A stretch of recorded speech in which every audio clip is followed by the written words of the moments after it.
Alors juste de notre côté, on va parler de la qualité chez United Credit. Et donc je vais vous en présenter une partie, et également Mimoun de mon équipe, qui est un ingénieur qualité. En fait, l'objectif, ça va être de vous donner les grandes lignes de qu'est-ce que c'est qu'United, qu'est-ce que c'est que l'équipe tech chez United, la QA dans l'équipe tech, et puis de vous expliquer nos méthodologies, nos problématiques, nos outils, et quelques mots sur la communauté QA. Alors, United, en quelques mots, pour ceux qui ne connaissent pas, en fait, on est une start-up dans la fintech. Bon, c'est un grand mot. En gros, on est le leader du prêt aux particuliers en Europe. Et United, c'est aussi l'histoire de Charles, le fondateur. Le premier fondateur qui s'entendait très très bien avec sa banque, mais un jour il s'est aperçu qu'en fait il avait pris un crédit revolving et il s'était dit qu'il s'était fait bien arnaquer. Et là, il s'est lancé comme défi de rendre le système bancaire plus transparent et plus simple. Et à partir de là, il s'est entouré de 2 autres fondateurs et pendant 2 ans, il a travaillé pour obtenir l'agrément d'être un établissement de crédit. Et avec cet agrément, du coup, ça lui a permis de lancer effectivement une plateforme de crédit à la consommation pour les particuliers à mettre directement en lien avec les investisseurs. Pas besoin de passer par une banque, on n'est pas une banque. United maintenant, c'est 4 sites emprunteurs, France, Espagne, Portugal, Italie, et c'est une croissance continue de financement de crédit depuis 2011, et en fait on est 230 maintenant en Europe, 150 en France, donc on grandit très vite. Notre promesse client, c'est en 24 heures, vous savez si votre crédit est accepté ou refusé. Et tout est entièrement digital, c'est hyper simple, dématérialisé. Et donc actuellement, on a 100 000 clients et 600 000 investisseurs. Notre activité se découpe en plusieurs domaines. Et pour voir les domaines, en fait, c'est le parcours de la vie d'une demande de crédit. Donc en gros, le client arrive sur notre site, et au début, c'est juste un utilisateur qui tombe sur le site, et qui va donner toutes les informations dans le formulaire. Et à partir de là, on va le convertir en prospect. Ensuite, on va avoir besoin de lui demander des documents. On passe à l'étape de complétion de documents. Tous ces documents vont nous permettre de prendre la décision. Et on passe à l'étape 3, la prise de décision. C'est notre cœur de métier, c'est de décider si on octroie ou pas le crédit. Et on passe ensuite à l'étape de finance, où on va financer le crédit. Toute cette découpe de nos domaines d'activité, on s'est dit, on va, pour être au plus fort du business, au plus près, on va s'adapter complètement à ce domaine d'activité et on va s'organiser en telle sorte. Du coup, on a créé des units, ça s'appelle chez United. Tout est unit, tout commence par U. En gros, c'est une feature team qui est pluridisciplinaire, qui est autonome et de taille réduite. Et dedans, on retrouve le business, on retrouve le produit, on retrouve entre 3 et 5 développeurs. On essaye d'avoir des équipes qui n'ont pas plus de 5 développeurs. Dedans, il y a un lead dev et un ingénieur QA. La tech. Côté tech, notre architecture, elle est basée sur des microservices, le plus possible. On en a 150. On a plusieurs couches d'API, donc on retrouve les domaines pour les API privés dont on vient de parler. Et au-dessus, on a des API publiques dans lesquelles on expose à nos partenaires, parce qu'on travaille avec beaucoup de partenaires, donc on expose des web services. En termes de pratique, on fait du Scrum et du Kanban. On a des feature teams, on en a 7. On a 40 devs au total dans la tech, donc qui sont découpés dans les feature teams. On a 7 ingénieurs qualité, donc qui conviennent aux feature teams, un par équipe. Et on fait du BDD pour automatiser les tests. Autre point important, on fait des maps au fil de l'eau au quotidien. Et en termes de volumétrie, ça donne une 12aine par jour. Maintenant, qu'est-ce que fait l'ingénieur QA plus précisément dans la feature team? Et je vais laisser Mimoun donner plus de détails. Ok, très bien. Bonsoir à tous. Je m'appelle Mimoun Kissi, je suis ingénieur QA.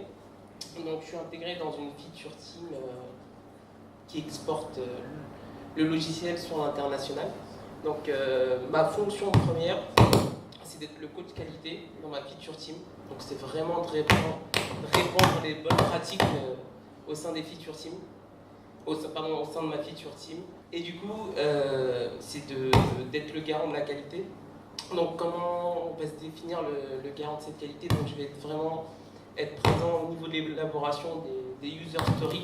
Donc je vais importer mon point de vue connaissance test pour estimer l'effort au niveau de l'écriture des spécifications. Donc derrière, je vais mettre en place une stratégie. Donc je vais mettre en place ma stratégie. Donc ma stratégie, je vais la définir en fonction de la user story. Donc soit je vais automatiser, donc soit je vais décider de tester manuellement.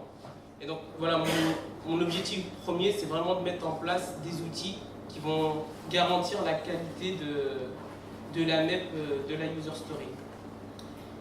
Donc là, on vous présente un petit peu notre flow de mise en production sur une user story, donc vu par un ingénieur qualité chez United Credit. Donc nous, on intervient vraiment dès l'élaboration de la spécification. Donc on va vraiment discuter avec le product owner et le lead dev pour voir jusqu'à quel point on peut des niveaux tests et si les tests ils sont vraiment complets. Et du coup, en fait, dès l'élaboration de la spécification, en fait, avec le lead dev, on va s'accorder pour faire des BDD. Donc dès cette élaboration, soit on va écrire des jeux de données, des tests classiques, soit on va écrire vraiment du Gherkin avec vraiment le scénario outline et les différents exemples qui vont être réutilisés pour les tests unitaires. Donc ça va permettre aux développeurs d'avoir vraiment une bonne couverture de tests et nous, en tant que QA, d'avoir vraiment un suivi des tests qui ont été faits au niveau de l'API, donc unitairement. Une fois que les tests ont été faits, nous, sur la partie dev, mis à part avoir fourni les tests BDD, le dev, lui, va faire ses tests unitaires, ses tests d'intégration, il va pousser sur un environnement de QA. Donc on va faire nos premiers tests de la feature et les tests de non-régression. Et en fait, ces tests de non-régression, on les adapte par rapport à une analyse de risque. On ne va pas tout tester, on ne va pas faire le formulaire de bout en bout, on va vraiment adapter nos tests de régression par rapport à une analyse de risque qui a été faite avec l'équipe de développement dès l'élaboration de la spécification. Une fois que tout a été testé, tout a été bon, on demande au dev de pousser, de déployer sur l'environnement de PT. Donc l'environnement de pré-production, c'est vraiment un clone de la production. Et donc derrière, on refait les mêmes tests donc de la feature et de non-régression. Et en fonction de la criticité de la user story, si c'est quelque chose vraiment de trivial, on va le pousser directement, on va demander à ce que ça soit poussé, déployé directement en prod. Ce qu'il faut savoir, c'est que chez United Credit, le déploiement en prod se fait pas par les QA mais par les développeurs. Donc ça permet de garantir vraiment s'il n'y a pas d'impact avec d'autres équipes, si on n'a pas d'autres user stories qui sont embarquées alors qu'elles ne devraient pas être embarquées. Et donc s'il s'agit de quelque chose de critique, on va vraiment discuter avec le product owner et le dev pour savoir si on est en production ou pas. Mais à cette étape-là, c'est vraiment le QA qui impose son go de mise en production ou pas. Et pour la production, on évite un maximum de faire des tests en production. Donc on utilise vraiment des métriques pour faire du monitoring. Donc nous, en tant que QA, on a mis en place des outils d'automatisation pour pouvoir vérifier un maximum des dysfonctionnements qui pourraient apparaître en prod. Donc on évite vraiment de faire des tests en production parce que ça a un impact vraiment sur le business. Parce que par exemple, tous nos appels qu'on fait au Crédit Bureau, à la Banque de France, etc., nous on les paye. Et donc si je dis des bêtises, on lance des tests d'automatisation, 1000 tests par jour. Un appel à la Banque de France, c'est 5 euros, ça fait 5000 euros par jour. Donc c'est assez conséquent niveau paiement. Et donc, pour vous décrire un petit peu les outils qu'on utilise niveau test, donc nous, les développements se font en C#, donc on utilise .NET. Niveau automatisation, c'est du Selenium WebDriver pour faire tous les tests niveau front. Donc on est vraiment en méthodologie BDD, donc pour pouvoir parser notre Gherkin, on utilise le framework SpecFlow. Donc derrière, ça nous permet derrière de réutiliser ce qu'on a écrit en termes de tests au niveau de l'élaboration du ticket et de le réutiliser derrière au niveau de l'automatisation. Et derrière aussi, ça nous permet de faire un petit peu de la documentation living. Avec SpecFlow, on va faire de la génération de cas tests et c'est beaucoup plus simple. Et là, très récemment, on utilise un outil Makeball pour faire de l'intelligence artificielle. Donc pour consolider nos smoke tests, on utilise Maple qui est un IDE, qui est vraiment c'est l'équivalent de Selenium IDE, mais qui est beaucoup plus poussé. Il permet de calculer les temps de réponse des différentes API. Il permet de vérifier si il y a des éléments qui sont apparus ou qui ont disparu. Et ça permet aussi d'envoyer sur Slack, ça envoie des mails, ça permet d'envoyer des alertes. C'est vraiment très intéressant. On est encore en phase d'évaluation sur cet outil. Et derrière, on verra si on continue à travailler avec. Et donc pour tout ce qui est test web service en fonction des feature teams, on utilise soit Swap, soit Postman.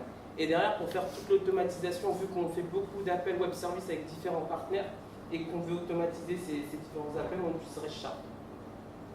Et donc derrière, pour faire toute notre gestion de tickets test, c'est Test Manager. Pour tout ce qui est projet de transverse, on a nos test plans qui est répertorié dans Test Manager. Et pour la gestion de tickets entre les différents membres de l'équipe, c'est VSTS. Et pour faire notre gestion de log, on utilise Kibana et AppInsight. AppInsight, c'est un outil de Microsoft Azure. Et donc là, je laisse la parole à Agnès pour vous présenter la communauté. Donc du coup, en fait, comme on vous disait, notre organisation, c'est qu'il y a un ingénieur qualité par unit. Et ça fonctionne super bien. Donc l'ingénieur qualité, il est super bien intégré dans son équipe, c'est très fluide, on est très efficace, ça cartonne. En revanche, l'inconvénient, ou du moins le risque de cette organisation-là, c'est que c'est dur de parler entre nous. C'est dur d'échanger des informations. C'est dur dès qu'on fait du transverse. Là, ça devient compliqué. Donc, comment on adresse le point ici chez United? C'est que déjà, on tient vraiment à avoir une communauté qualité qui existe et qui est réelle et qui a du temps dédié. Donc, on a vraiment du temps dédié. On a une demi-journée par semaine. Bon, c'est déjà ça. Cette demi-journée par semaine où on n'a pas le droit d'être dérangé par les devs pour faire des maps urgentes, déjà, on est content, franchement. Donc, et dans ce temps dédié, ce qu'on fait, la première chose, c'est que déjà, on communique entre nous en transverse. Pourquoi? Pour tous les projets importants qui impliquent plusieurs units. Et également, pour se prévenir toutes les semaines de tous les sujets critiques, sensibles, qui vont impacter une unit par rapport à une autre. On fait évidemment également des rétros dédiés QA pour s'améliorer. Deuxièmement, on s'est aperçu que justement, suite à cet ingénieur qualité qui est dans sa unit, on s'est aperçu que chacun sait automatiser. Chacun a une expérience, chacun a des connaissances et ça fonctionne bien. Mais en revanche, quand on veut avoir un framework automatisé avec une solution centralisée où on sait exactement ce qu'on veut tous ensemble, on le décide et on a une méthodologie pour travailler ensemble, ça c'est un autre step. Et du coup, on a construit dans ce temps dédié, on a construit des ateliers exprès d'automatisation. Notamment en fait Raphaël qui est là dans la salle. Raphaël qui a animé notre précédent meet-up qui était sur l'automatisation en BDD. Du coup, il nous a construit des ateliers, on va dire, sur mesure pour nous former, pour définir en fait ensemble un niveau. Voilà, on a plusieurs niveaux et on sait qu'on veut que toute la QA soit au niveau 1, c'est-à-dire pouvoir lancer les tests, on sait où ils sont, pouvoir les maintenir. Voilà, ça c'est le niveau 1. Après, on va aller plus loin. Et voilà, on prend ce temps-là pour se former et on veut continuer. Troisièmement, également, du coup, chaque ingénieur qualité, il a des bonnes pratiques dans son équipe. Est-ce que tu crées des bugs? Comment tu les écris? Voilà. Et du coup, notre but, ça a été de formaliser tout ce qu'on pense être bien. Et surtout, le but, c'est de faire bénéficier ce qui est bien dans une équipe pour faire bénéficier à ce qui n'est pas très bien dans une autre équipe. Et de fédérer tout ça et d'apporter de la valeur en transverse. Mais on voit la communauté QA chez United, ok, voilà, c'est comme ça qu'on fonctionne. Maintenant, on va aller plus loin, et nous, ce qu'on veut, c'est plutôt participer encore plus à la communauté QA, au global en fait, inter-entreprise. Et du coup, on a commencé à organiser des Open BBL. En gros, en fait, on prend un sujet, la dernière fois c'était sur le user testing, c'était hyper intéressant.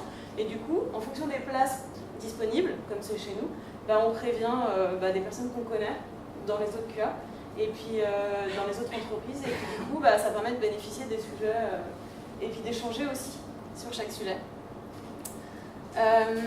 On aime bien faire des sharing sessions, donc là c'est également la QA de notre entreprise et on prend du temps ensemble, donc soit chez nous, soit chez l'autre entreprise et on se dit qu'est-ce qui marche bien, les outils, les bonnes pratiques, la méthode et du coup ça permet d'être plus poussé et d'aller vraiment plus en profondeur sur les différents sujets. Et on organise des meet-ups, donc comme je vous disais, du coup c'est notre deuxième et le précédent c'était sur le BDD. Voilà, le petit message, on recrute. Hein. Donc, on cherche des ingénieurs QA. Alors nous, le type de profil qu'on cherche, c'est vraiment quelqu'un qui connaît bien le métier, qui est vraiment qualité, qui connaît le fonctionnel, qui connaît ce que c'est qu'un bug et qui les cherche. Mais aussi un bon socle technique pour être capable de discuter avec nos devs qui ont un sacrément bon niveau, d'automatiser. Mais notre priorité, c'est avant tout, je connais bien mon métier qualité. Donc c'est un peu les profils fonctionnels et techniques. Et puis on est en train de réfléchir également à un poste d'architecte qualité. Donc en gros, pour prendre plus d'envergure, pour aller faire des tests de sécurité, prendre des tests de charge, des tests de performance, des tests de robustesse, tout ce périmètre-là. Et également pour nous apporter encore plus de vision sur l'automatisation. Voilà, donc ça c'est en discussion. Merci à vous.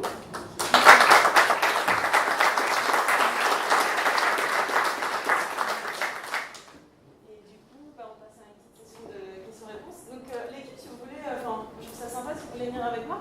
Comme ça, au moins, vous présenter. Donc il y en a quelques-uns qui n'ont pas pu venir ce soir. Mais Tim, si tu veux nous rejoindre. En fait, Tim va bientôt nous rejoindre. Donc voilà, je vous présente Tim, Amine, Zineb, Raphaël et Léo. Donc, si vous avez des questions. Juste pour info, pour les user testing, si vous voulez des questions ou même organiser un BBL, c'est Thibaut Rojon qui s'occupe de ça. Il nous a fait un super BBL sur les user testing, donc si vous voulez vous rapprocher, si vous voulez avoir des contacts, allez le voir à la fin du voilà. Ouais, du coup, il me semble avoir vu sur une diapo que vous faisiez 12 mises en prod par jour. Ouais. En moyenne. C'est à la mano. Ouais, les mises en prod, c'est lancé via Octopus à la mano. D'accord. Ouais, c'est pas elles sont pas automatisées. Ouais. D'accord, vous n'êtes pas en intégration. Non. Okay. Enfin, Du coup, c'est un beau score.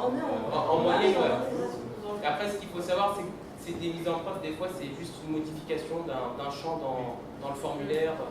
Voilà, c'est relatif. Est-ce qu'on expliquer en fait, on a intégration continue, mais on part en déploiement continu. Ouais. Donc c'est une question d'environnement. Ouais. Dans l'intégration, dans l'environnement d'intégration.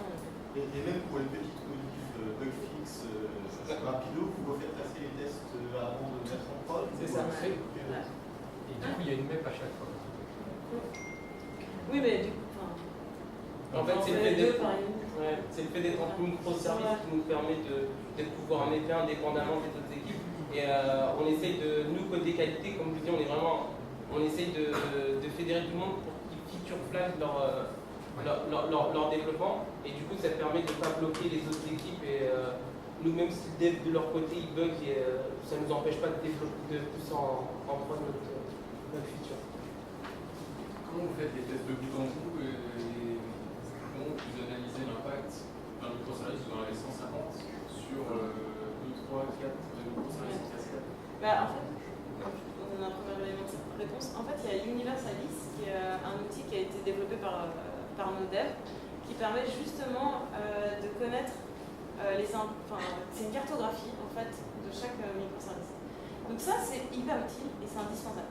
Mais on s'est aperçu que ça ne suffit pas pour certains cas parce que quelque part, côté business, la dépendance, elle n'est pas évidente.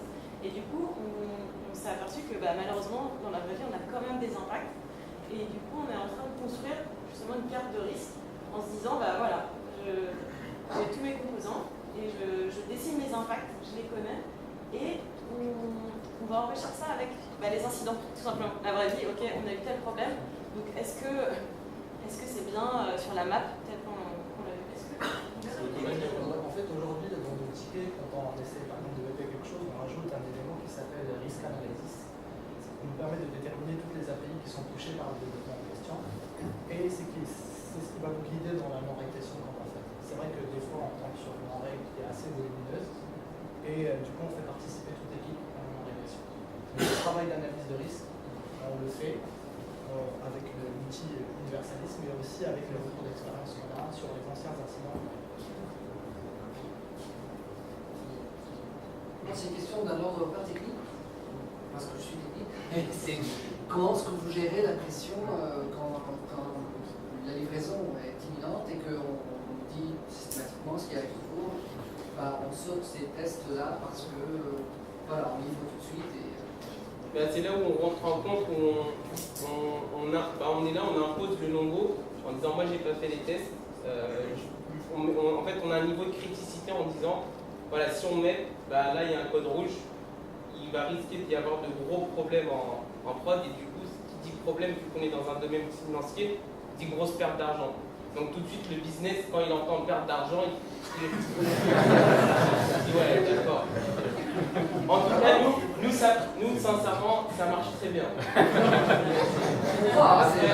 Après, Sam, il pourra en parler quand on était chez l'Autisme. Par exemple, ça, on me disait de m'épée, j'avais pas mon mot à dire. Mais ici, ça marche très bien. Généralement, on essaie de suivre, on a quand même un process en place, on essaie de le suivre.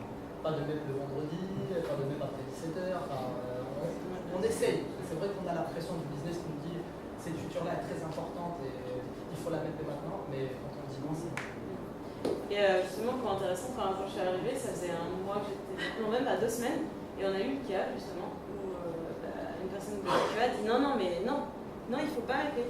Et en fait, comme je lui ai dit, ça se passe bien, ça c'est fluide, il y a eu quand même le business qui a dit si, quoi. Et là, ok, on s'en est mordu les doigts, mais pendant, franchement, pendant un mois. C'était le CIO qui a dit BP. Ouais. Et du coup, et pendant un mois, il a fallu expliquer pour d'où vient le problème, et c'était l'horreur, quoi. Et du coup, c'est là quand même que c'est intervenu par notre CTO de dire non, mais c'est une décision collégiale, le go. Donc, il faut la QA, mais il faut aussi les autres éléments de l'équipe. Et à partir de ce moment-là, ça nous a permis de faire le process et de dessiner. Pour revenir un peu au test bouton, vous avez utilisé en limite, un peu en dépendance. Et donc, à quel moment se font les tests vraiment bouton, c'est-à-dire l'ensemble des limites, et là vous avez une sorte d'équipe, vous avez un master, plusieurs souris, c'est tel type qui en est responsable, et comment ça se fait? Voilà, très bonne question. En fait, c'est notre problématique actuelle. C'est pour ça qu'on essaye de travailler vraiment en communauté. En fait, je ne sais pas si vous avez vu, on a une partie conversion, une partie transfo, une partie complétion et finance. Et en fait, il y a des tests bout en bout. C'est des faux tests bout en bout, parce qu'il sera bout en bout de la partie conversion, bout en bout de la partie transfo, mais il n'y a pas toute la chaîne qui est complète. Et donc, notre objectif, c'est de créer un framework qui fait toute la chaîne complète. À ce jour, elle n'est pas faite. En automatisation. En fait, elle est automatisée, mais indépendamment. On essaye d'avoir un vrai parcours. En fait, il y a 4 solutions qui fonctionnent dans chaque team. Et du coup, notre objectif, c'est de créer une solution commune par pays et qui fasse le test vraiment bout en bout automatisé. En fait, c'est juste une histoire d'assemblage et il y a tout qui est fait indépendamment. Et en fait, le temps fait que... Et vu qu'aussi l'organisation fait qu'aujourd'hui, on ne peut pas le traiter d'un coup. Donc en fait, il faut se poser en termes de communauté et le faire petit à petit. Et vous n'avez pas eu de dizaines de gens, je comprends que le business teste pareil pour s'assurer que j'arrive à faire de A à Z. Maintenant, il va tester sa partie en fait. Et comme c'est des gros domaines, il se garantit que, mon premier domaine de conversion ou de finance, je suis expert finance, il y a une vraie valeur ajoutée, du coup, je suis rassurée. Je crois, et sur cette partie, forcément, vous avez le versionning, comment vous gérez? Parce que comment vous assurez que vous testez une version qui va être compatible avec la version suivante de votre outil? En fait, c'est le fait qu'on soit en microservice qui fait qu'il n'y a pas de gestion de dépendance de versionning entre les différentes équipes. Du coup, il peut y avoir des sauts de version entre différentes équipes qui fait qu'avec l'ancienne version, la nouvelle version d'une autre équipe va fonctionner. Et donc nous, de notre côté, en fait, comme disait Agnès, nous, on va se garantir, dans chaque team, on va se garantir que sa version fonctionne. Et c'est tout. Vous avez des contrats de service entre les deux units? Pardon? Vous avez des contrats de service entre les deux units? Ouais.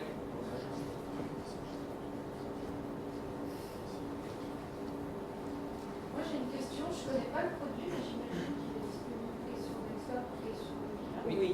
Comment vous adressez ce sujet? Alors, les différents devices, les différentes versions, les différents navigateurs? tout à fait. Browserstack. En fait, déjà on n'a pas d'app pour l'instant. Donc on a 4 sites desktop, 4 sites mobiles. Et du coup, alors, en fait, on a acheté, enfin on s'est fait un inventaire de vrais devices physiques qu'on a sélectionnés, voilà, les plus représentatifs en partant de nos clients pour regarder les plus utilisés par nos clients. Donc on a toutes ces stats. On a fait ça et en plus on complète avec BrowserStack parce que il y en a, ça sert à rien d'acheter tel device et on complète ça. En fait, on a pris des licences et pour l'instant ça nous suffit largement parce que finalement, en fait, côté front, on a le formulaire et on a la partie complétion de documents. Tout le reste, finalement, c'est notre back office qui est très utile pour octroyer les crédits, mais ça marche sur un navigateur, c'est pas grave. Et puis tout ce qui est finance, alors là, c'est encore. C'est pas la office. Donc ça c'est plutôt pour les tests manuels et pour les tests automatisés. On utilise Appium via BrowserStack et en fait on est en phase de conception dessus. Donc on commence à utiliser. En fait, vu qu'on a déjà nos tests qui sont en BDD, on peut les réutiliser via Appium. Donc on a juste les conteneurs à remplir en mettant les bonnes versions le bon device, les bonnes versions qu'on veut, et après ça va tout seul. Mais pour l'instant, ils ne sont pas encore. C'est en phase ils ne sont pas super automatisés. En fait, le chose, c'est en fait, on n'a pas une application mobile. Donc Appium, c'est très bien pour l'application mobile, aussi pour le site mobile. Donc la question, si on va vraiment investir dans un framework pour les vrais devices, si on n'a pas une application mobile. Donc c'est vraiment un choix à prendre entre les deux. Donc pour nous, pour le court terme, on a juste fait le test mobile sur le desktop, mais écran adapté. Et la prochaine étape, c'est vraiment de faire le test avec Appium directement. Et pour l'instant, en fait, ça marche très bien, parce que enfin, c'est un site web. Le seul problème, c'est de tester avec plusieurs browsers, par exemple le browser Samsung. Donc pour ça, il faut vraiment tester avec mon frère device.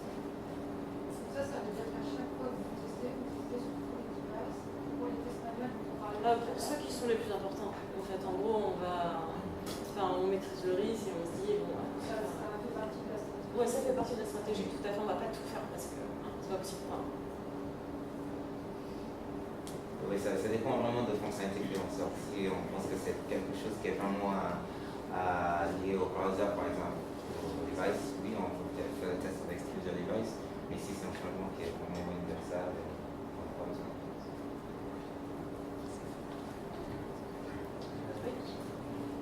Vous avez combien de tests automatisés? Combien?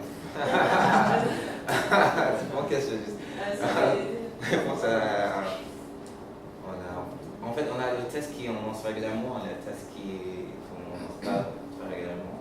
Donc, entre le 4 pays et sur la version de notre site mobile et desktop, je pense qu'on a au moins presque 1000 4 tests scénarios, tous en BDD et sont automatisés.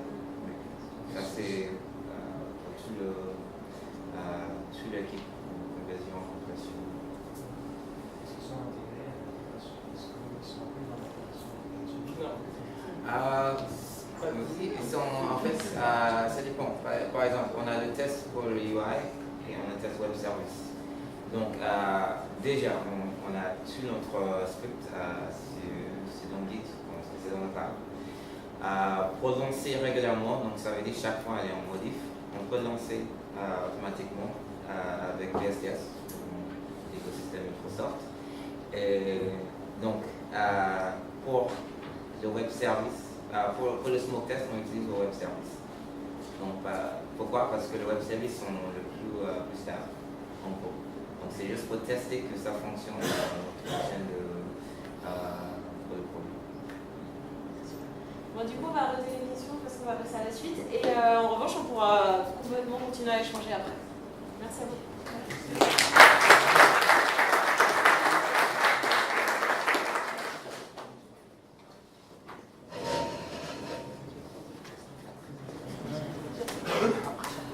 On commence à